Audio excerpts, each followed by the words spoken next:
Hey y'all, it's Betsy with Happily Ever After Etc. and welcome back to another garden video. So today, as you can see, I am not at home. I am at the Dothan Area Botanical Gardens where we are going to be planting the butterfly house. So this is the Wings of Wonder Butterfly Discovery Center. It holds up to 400 or 500 butterflies throughout the season.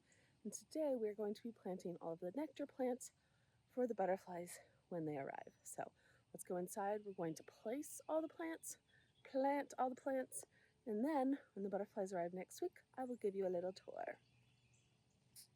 Let's go.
All right, y'all, as you can see, we got all the plants in and the butterflies have arrived. So I'm going to give you a little tour. There are currently 400 to 500 butterflies in here, all different varieties, but we got everything planted in an afternoon. And so far, the butterflies are loving it. Let's get started.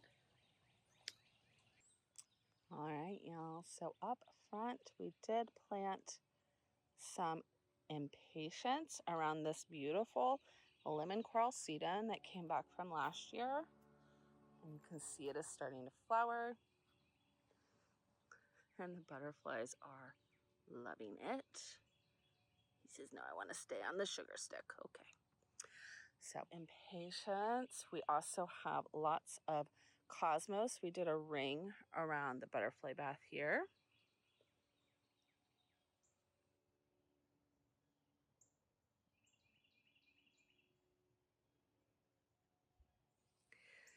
The entire island is a mixture, well, the entire butterfly house really, of things that are existing from last year and new plants from this year. Up front, of course, is a beautiful statue and the sign of who is here today. These are all potted plants, so those we did not plant and those will stay there. But all of this dianthus is from last year. The verbena we just planted. The pentas we just planted. blue mist flower is in a basket, and it, for some reason, is where our one monarch has been hanging out for days now. She is obsessed with this baby, so I think we're going to get some more of that. All right. We did plant a whole swath of marigolds backed by lantana, which you can see is a hit. And then all of the host plants. So butterflies need host plants and nectar plants. Host plants is where they lay their eggs and the caterpillars eat their first food. And depending on the different type of butterfly, they have different host plant needs. So for example, monarchs only eat milkweed. That's all they eat. That's all their caterpillars eat. That's where they lay their eggs. If that's not around, the monarchs will go extinct. And so that is why milkweed for monarchs is such a big thing, especially because in certain cases, like with the monarchs, you need to plant native milkweed to your area, not just any milkweed you find at the local store. So here in the butterfly house, all of the host plants are in black pots as opposed to in the ground. And that is because single, 5, 6 caterpillars will decimate an entire host plant. So we have a rotation of plants. Once they eat one down, we've got another one ready to go in the greenhouse. And then while that one's being brought in, this one will go in the greenhouse and recover. So we've always got a set in here, a set in recovery, and a set that's ready to go. That way we never have a group of caterpillars that are hungry caterpillars with no food. We did mirror our marigolds on this side, and then planted a new group of dianthus. Some of our plants from last year are yarrow, all this yarrow, coneflowers, lots of dianthus, coreopsis, some salvia,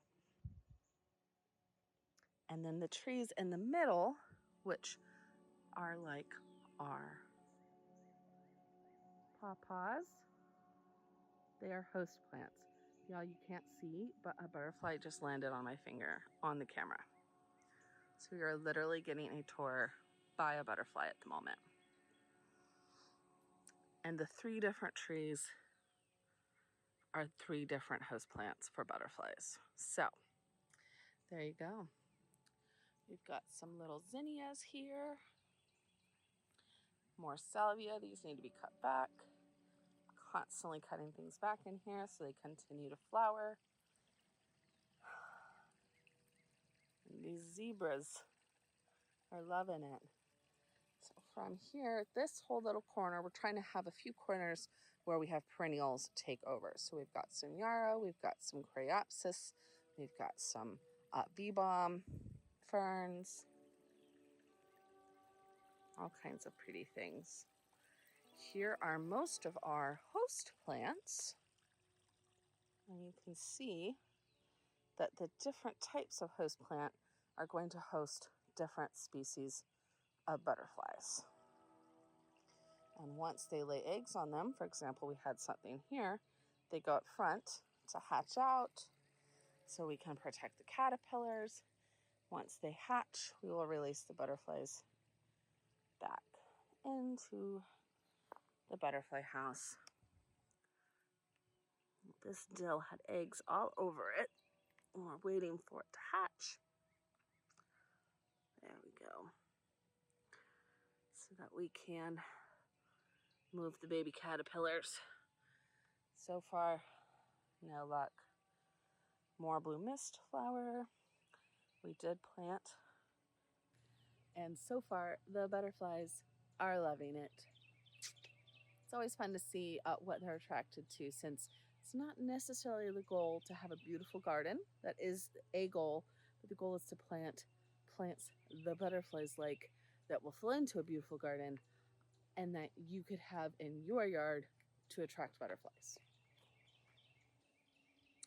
We do have some more salvia. These are from last year, and some Joe Pye weed that will come up later in the season. So anywhere we have a basket of things is somewhere where a perennial has yet to come up and is probably a fall blooming plant. So we will fill in and then come up later with something blooming in the fall. We have more impatiens and a few gomphrena, and then some New England asters in the back. More lantana, zinnias, lobelia. I love these little zinnias. And we do have more things to come in here and fill in. We have a whole bunch of seeds that are still maturing to come in. More salvia, Indian blanket, gomphrena, things we know the butterflies like. We did plant some nemesia right in here and some salvia. Following up with more dianthus. Excuse me. Indian blanket, salvia, some little pentas. We know butterflies love pentas. And as you can see, anytime you come in, you have to watch the path because the butterflies love hanging out in it.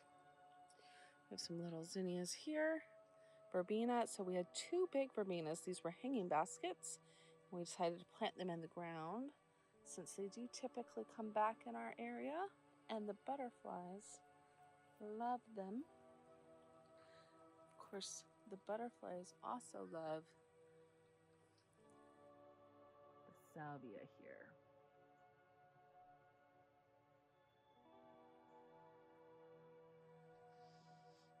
And then we have the front. So we planted some gomphrena.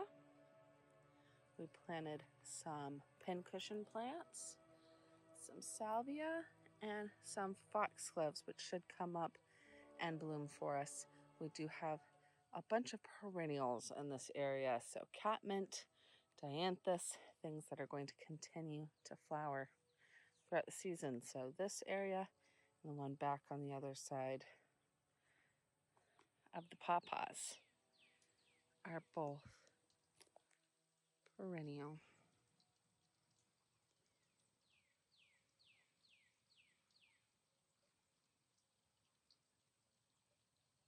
So stop moving.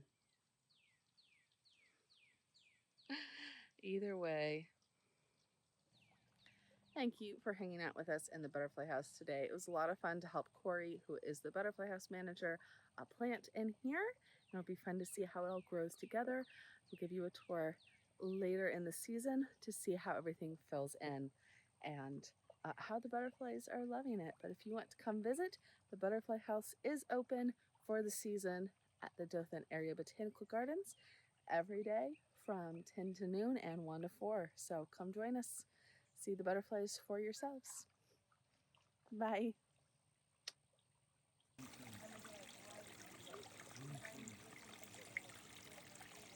You are on computer. And I assume that you're probably having the same challenge that I had with the black with the Eastern Tiger Swallowtail. It's just not using those plants at all. I'd like to. Oh, you have to send me some pictures because I told my friend I'll send you some pictures of the butterfly house opening, and then I haven't taken any.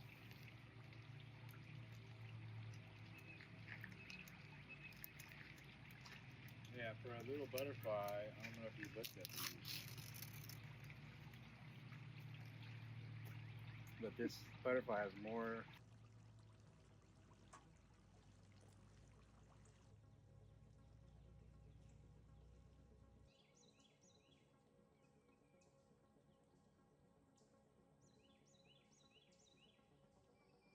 We're on a type of boring beetle that can infect all of our native members of the spicebush family. So spicebush, sassafras, all the.